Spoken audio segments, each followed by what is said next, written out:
Pemirsa, UIN Raden Fatah Palembang buka penerimaan mahasiswa baru tahun 2025-2026 sebanyak 8.282 orang yang terbagi menjadi 3 jalur penerimaan, yakni jalur luar Kemendikbud, PTKIN, dan jalur mandiri.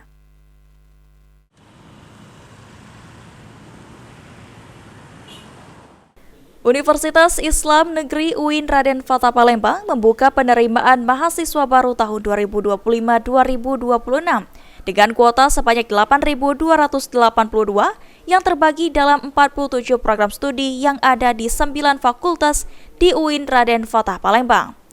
Profesor Muhammad Adil, PLT Rektor UIN Raden Fatah Palembang mengatakan, penerimaan mahasiswa baru akan dibagi menjadi 3 jalur penerimaan, yakni jalur Kemendikbud, jalur PTKIN, dan jalur mandiri.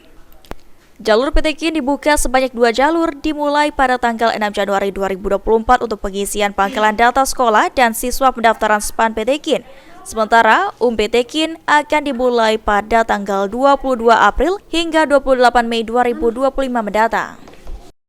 Baik, seperti biasa ya, bahwa nanti penerimaan mahasiswa baru di UIN Raden Fatah Palembang itu sebetulnya ada 3 bagian jalur. Jalur yang pertama adalah kita ikut di Kemendikbud, jalur kedua PTKIN, dan jalur ketiga jalur lokal yaitu jalur mandiri.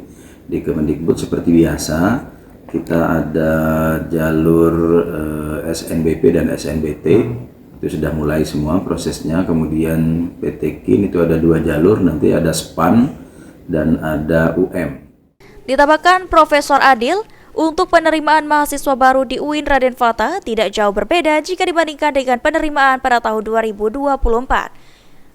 Eki Saputra, PAL TV.